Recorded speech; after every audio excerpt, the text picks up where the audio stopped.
प्यारे दोस्तों, आज एक सवाल की सच्चाई लेकर आपके सामने हाजिर हुए हैं। उम्मीद है कि यह कहानी आपको पसंद आएगी। मुल्तान शहर में एक बहुत बड़ा अमीर शख्स था। वह तिजारत किया करता था। उसका एक घर शहर में था जिसमें वह अपनी बीवी बच्चों के साथ रहता था। उसकी एक बेटी थी, उसका नाम कशमाला था। उसकी हवेली के तहखाने में एक बहुत पुराना कमरा था। कशमाला की माँ बचपन ही से उसे कमरे के बारे में तरह तरह की बातें कशमाला को बताती और उसे कमरे के पास जाने से मना करती थी। एक दिन कशमाला ने अपनी माँ से जिद करके पूछा तो उसकी माँ ने बताया कि हमारे बड़े बुजुर्गों का कहना है कि इस घर में जिन्नातों का साया है। कशमाला एक पढ़ी लिखी लड़की थी। उसको इतनी जल्दी इन बातों पर यकीन नहीं आया और वह सोचने लगी क्या जिन वाकई होते हैं या सिर्फ यह वहमी बातें हैं।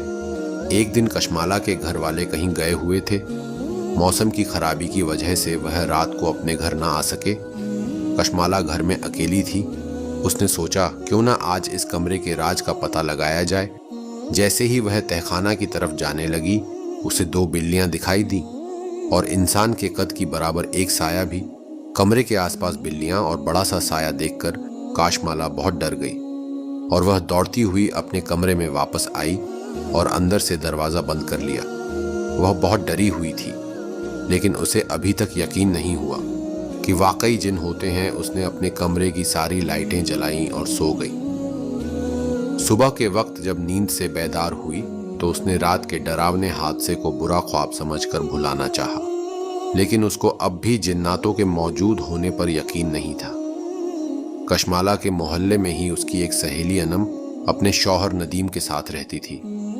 अनम एक अच्छी लड़की थी, बहुत हसीन और खूबसूरत थी। उसके अखलाक इतने अच्छे थे कि मोहल्ले की जो औरत उसे एक बार मिलती तो वह उसकी होकर रह जाती। अनम अपनी सहेली कशमाला से बगैर किसी हिचकिचाहट के दिल के राज तक कह डालती थी। कशमाला भी उससे कोई बात नहीं छुपाती थी और जो भी पूछना होता पूछ लेती थी।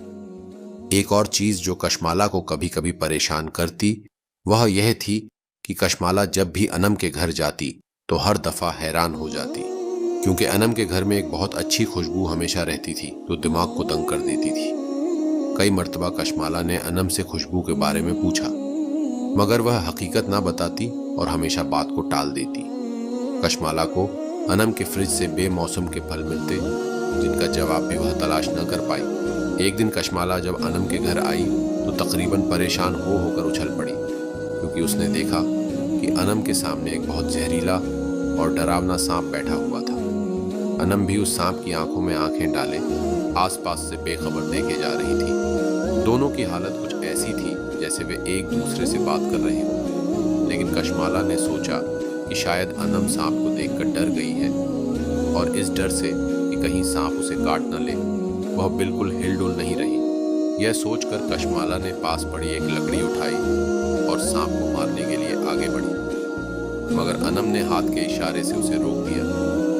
कशमाला ने उसकी बात मानते हुए लकड़ी फेंक दी। इसके बाद सांप ने अपनी शक्ल बदलनी शुरू कर दी और कुछ ही पलों में वह एक इंसान बन गया। वह लगभग 30 साल का खूबसूरत नौजवान था जिसकी खूबसूरती आंखों को चौंधिया रही थी। यह देखकर कशमाला के मुंह से एक चीख निकल गई, लेकिन इससे पहले कि कशमाला कुछ और कहती, इनाम ने उसके मुंह पर हाथ रख दिया और उसे चुप करवा दिया। कशमाला की आवाज़ सुनते ही वह नौजवान गायब हो गया। कशमाला की सवालिया नज़रों को देखकर समझ गई कि अब राज छुपाना मुमकिन नहीं। उसने कशमाला को सब कुछ बताने का फैसला कर लिया। अनम ने कहा, देखो कशमाला, ये एक ऐसा राज है जो मैं तुमसे किसी हालत में छिपाना चाहती थी, लेकिन अब इसे छुपाना मुमकिन नहीं। मुझे यकीन है कि तुम मेरी दोस्त होने के नाते इस राज को अपने दिल में दफन करोगी। कशमाला ने सिर हिलाया और वादा किया कि वह इस बात को राज ही रखेगी।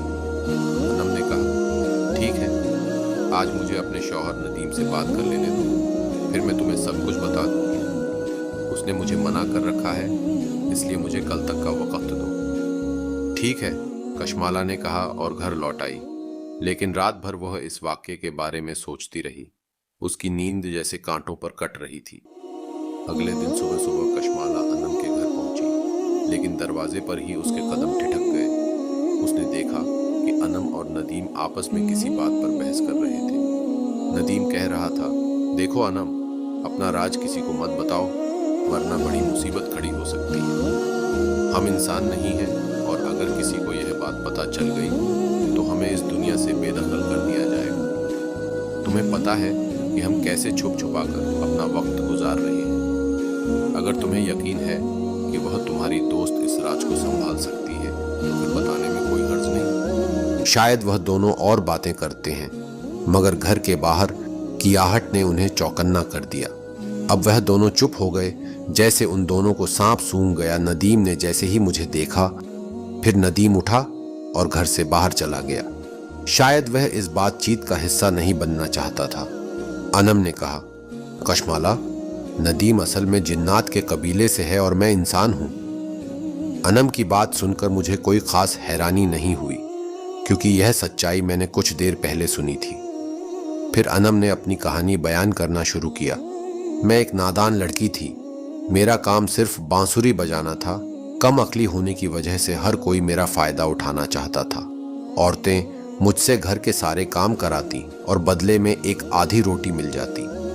लड़के भी कोई मौका हाथ से न जाने देते। हर कोई मेरे साथ छेड़छाड़ करता, लेकिन मुझे कोई परवाह न होती, क्योंकि मैं जो अक्ल से खाली थी। फिर एक दिन गांव वालों ने एक साथ जमा होकर तय किया कि मुझे गांव से बाहर निकाल दिया जाए। उनका कहना था, मैं उनकी इज्जत खराब करने की वजह थी। उन्होंने मुझे बुरा भला कहकर मुझ पर जुल्म किया और मुझे गांव से बाहर निकाल दिया।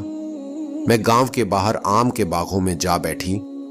भूख और प्यास से मेरी हालत खराब हो गई।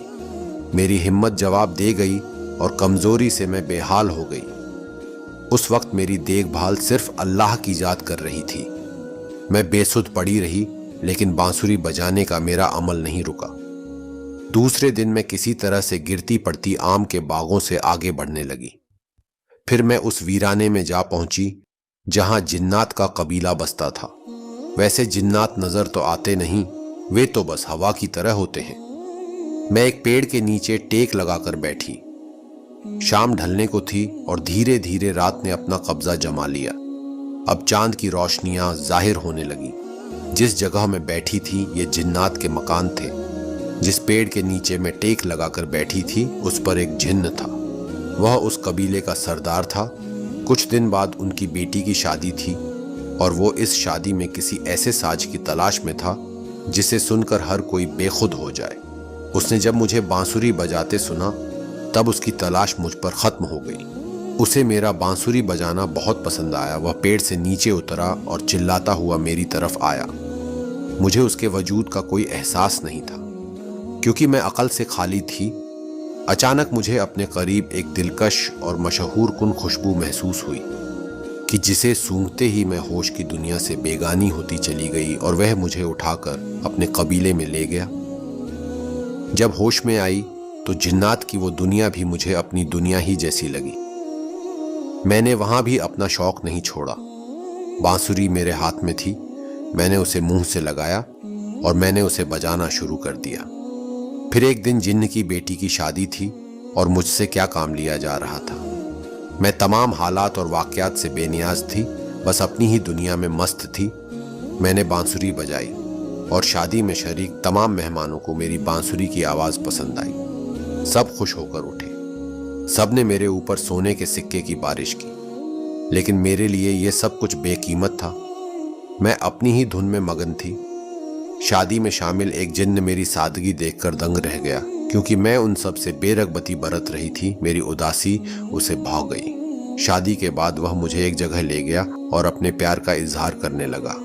मैं सिर्फ हाँ और ना में जवाब दे रही थी, लेकिन उसे मेरा अंदाजे गुफ्तगू मशकूक कर गया। वह मुझे जिन्नात के एक बड़े आमिल के पास लेकर गया, तो उसे आमिल ने मेरे बयान को देखकर बताया कि मैं पागल हूं।